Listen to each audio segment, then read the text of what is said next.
All right, guys, welcome to the broadcast today. We're on number 42.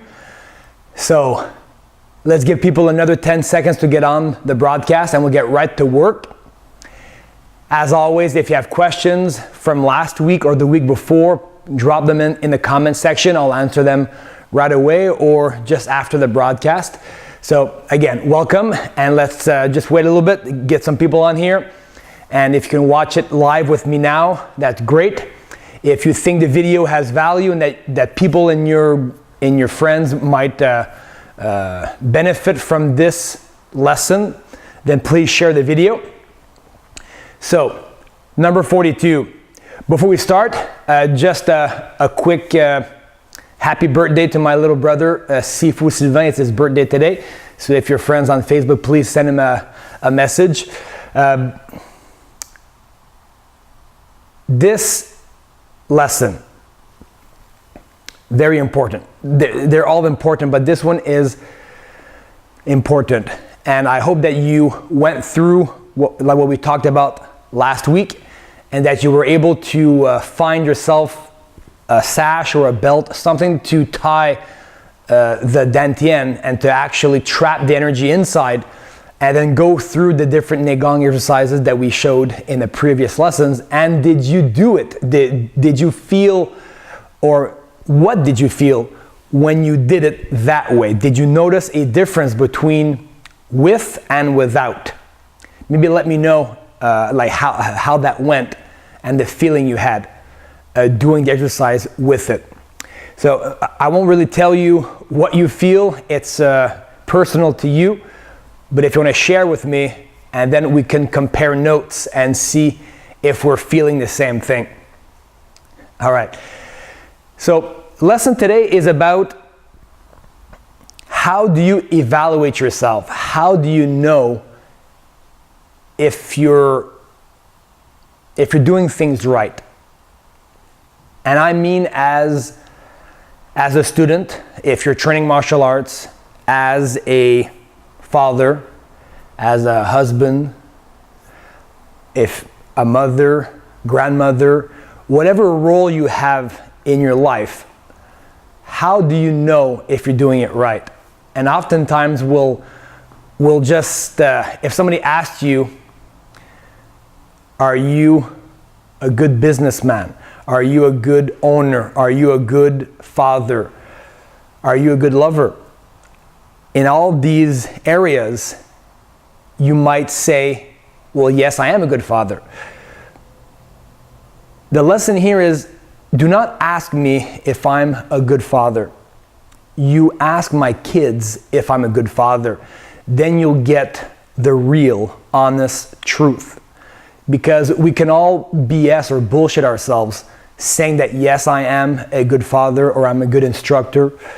But it really has to come from, if you're an instructor, you have to ask the students if the instructor is good or not. Because we all have our own biased opinion about ourselves. Are you a good father? Ask my kids. Are you a good husband or lover? Then you ask my partner, my wife. In every area.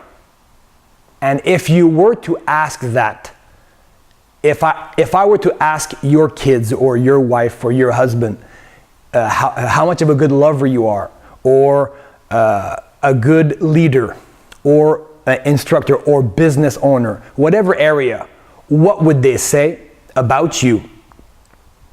So that's something I want you to think about. Without even asking those people, you can ask yourself that same question and then come up with the answer, or to come up with an answer. If you're very honest with yourself, think and imagine what, if you're a father, what would your kids say about you? Are you always on your phone and too busy to actually spend time with them and play with them? Or would they say that every time I ask my dad to play or to be there with me, he's always there, and we're always sharing some great moments together? So try to imagine and think about that. In your meditation today, I would say that this would be what I want you to focus on. Just try to project out and put yourself in those people's shoes, the people around you, and what would they say about you honestly. And then if it reflects your feelings about yourself, if you were to rate yourself, like your performance in each area, would it match the people's opinions of you perfectly, or would it differ? And be very honest with yourself. So that's the lesson for today. Like, I want you to focus on that. And for me, when I think about that, when I meditate on that, well, I want to make sure that everything's positive and that their opinion of me really reflects how I think I'm acting with them in those moments. So I hope this makes sense to you and that you're able to think about that. So that's the mental side for today. The physical side, I want you to work on an exercise I've been working on. It helps to avoid knee surgery. And I guess a funny story now, but 2 years ago, I was doing a renovation on my parents' house. And I love to do that as a side, just a side hobby. And I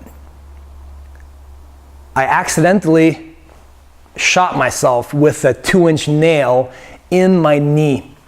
And not too pleasant experience. I did teach my class that same night, but I did have a 2-inch nail in my knee, like it was removed the same day. But you had that fear of having to have knee surgery and then dealing with the small issues that came the day after, the week after, and the month after. And there's a really cool set of exercises that you can do for your knees. And I wanted to share them with you today. Is this of interest to you? Like, do you want to know what these exercises are? Please let me know if you would be interested in learning. If you're here on the broadcast, then obviously, yes, you are motivated to learn these exercises. This exercise, or these set of exercises, is brutal, like in the beginning. You'll really notice how you have a very weak glute medius. And even if you don't know, like these muscle groups, we're weak in the glutes and in the butt area. We need to strengthen those because we talked about before about building your armor. Whether you're doing martial arts or any other activity or any other sport, we need to take the time to prepare our body before that actual grueling activity, a workout, fighting, sparring, grappling. So the knees are very, very important, and we need to take care of them. The exercises I show do not attack directly the knee. It's muscles around the knee. And you will enjoy them. And if you have the space to do this with me now, then great. Grab yourself a spot that you can see me. And we'll go through all 7 exercises very quickly. You should work up to doing 20 reps of each exercise back to back without any breaks. And you'll quickly notice and feel, at first, it'll seem impossible. But if you stick to it and you do them regularly, you'll see they're very beneficial, and it'll really build some very strong knees and other areas. But attacking the knees in this way, it just indirectly affects them and every other muscle in the lower torso. Okay, so let's go through them quickly together. Grab yourself a spot, lie on your side, and you do these each side. If I'm on my left shoulder, and I hope you can see me well from this angle.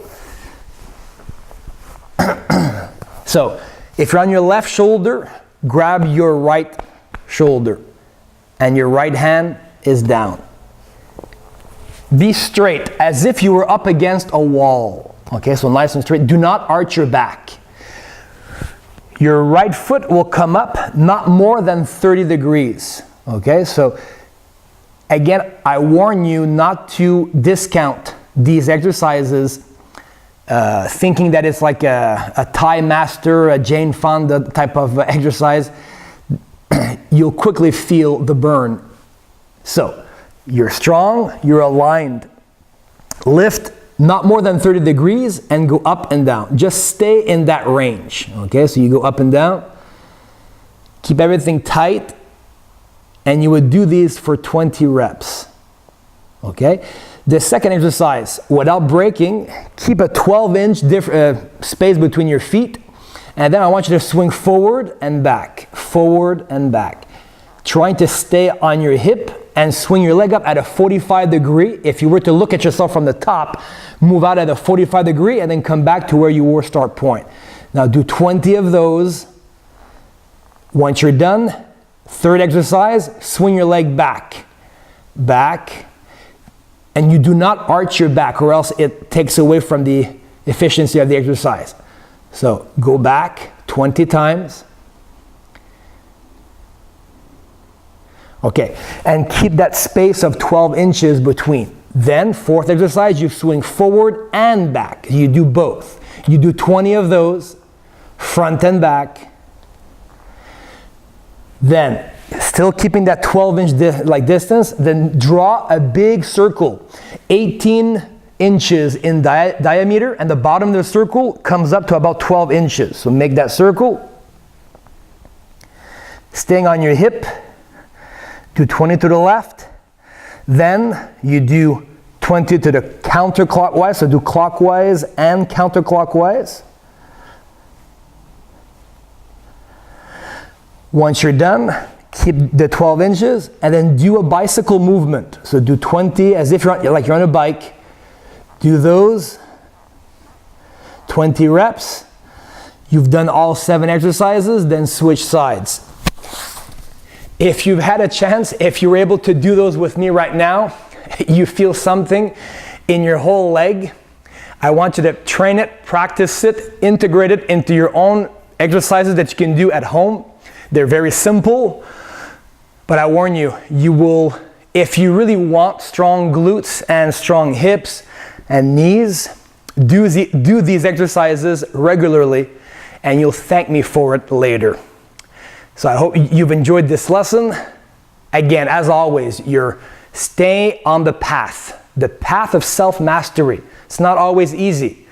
Eating right, hydrating right, being around the right people, positive people, your workouts, the mastery of the art if you're in martial arts and kung fu training.